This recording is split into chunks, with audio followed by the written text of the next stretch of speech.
Alright, what's up, guys? So, today I want to talk to you a little bit about making your own grog. And grog could be called temper. Some people call it temper, but it's pretty much just anything that is not like an organic material and can resist high temperatures. So, this pottery I already fired once and it ended up cracking. So all I'm doing here is just crushing it up and trying to get it as fine as possible so that I can put it into um, another mixture of clay.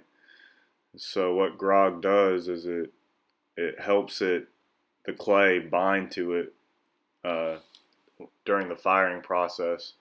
The clay will bind to this grog, so you'll have less cracks. It's less likely to break, and it makes it stronger overall. So it's definitely good to have grog in any of your pottery that you make. And a good ratio that I've seen online is using about 20% grog in any clay mixture.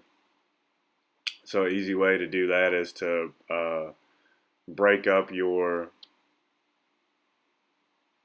break up your clay that you're about to use into 4 balls, and then add another ball of grog, or about as much volume of grog as one of those balls is. And you're not going to be able to form an exact ball with grog, but you should be able to eyeball about how much volume and lay it down beside it using the grog.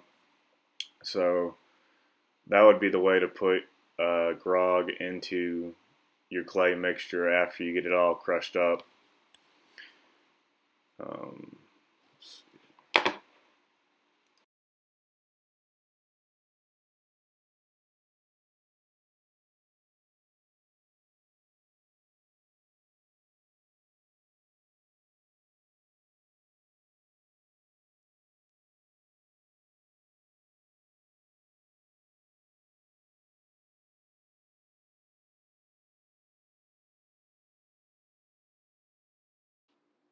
so here I'm starting to break up the clay,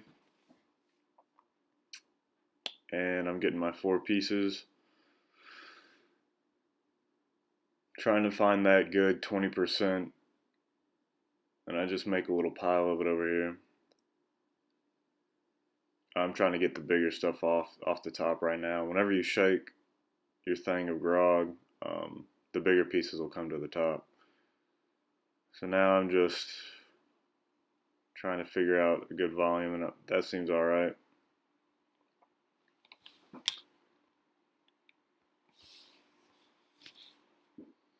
So now I'll just add it all back up together, and I'm going to try and mix that in as best as I can.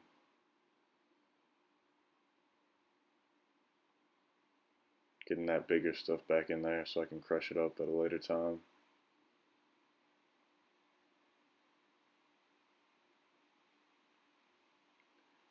And you may have to re-crush like I'm doing again. There are some big pieces still in there. Or what I should have done was got a filter, a finer filter, and filtered it out even more and used it like that. And sometimes I'll add water because the clay gets so crumbly. I don't know if that's because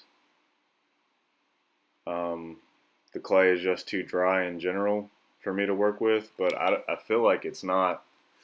I don't know. I'm not an expert. This is the only clay I've ever made besides the one that I'll show in a later video where I got it from a river, and that clay is really soft compared to this one.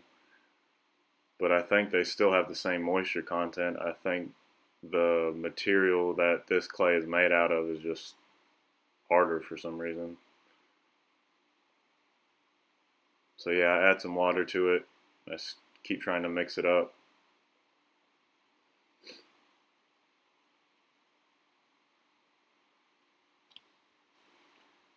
And that's pretty much all you'll do to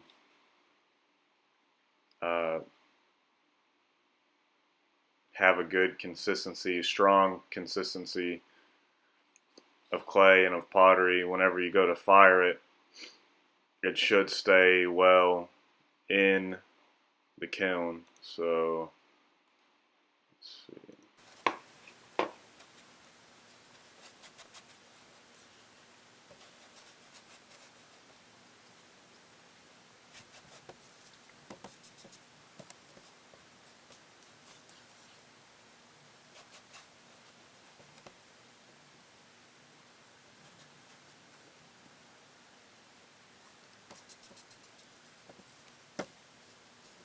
Alright, now that it's been mixed up, all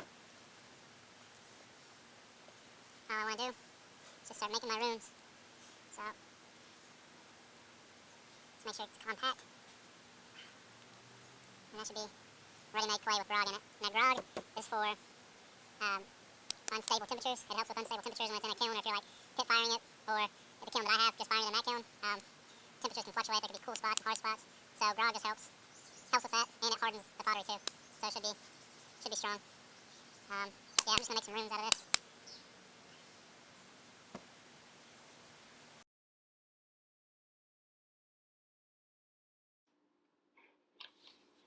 So after you get the grog mixture into your clay, hand building with your clay should be a lot easier. Just keep it wet, and you'll feel how sturdy the clay gets. These pieces that I make, I sit next to the fire to preheat for maybe 10 to 15 minutes, and then I throw it in the kiln, and they stay perfectly fine. So I think a 20% mixture of grog to your pottery that you want to produce would be ideal.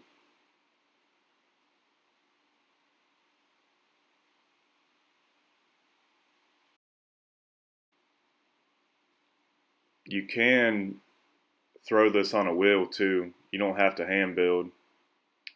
This grog mixture will work on a wheel, which I'll show in later videos too. And you can feel the pieces of pottery that you've mixed into it. So I would say that's the only thing bad about throwing this on the wheel. Other than that, it's all good.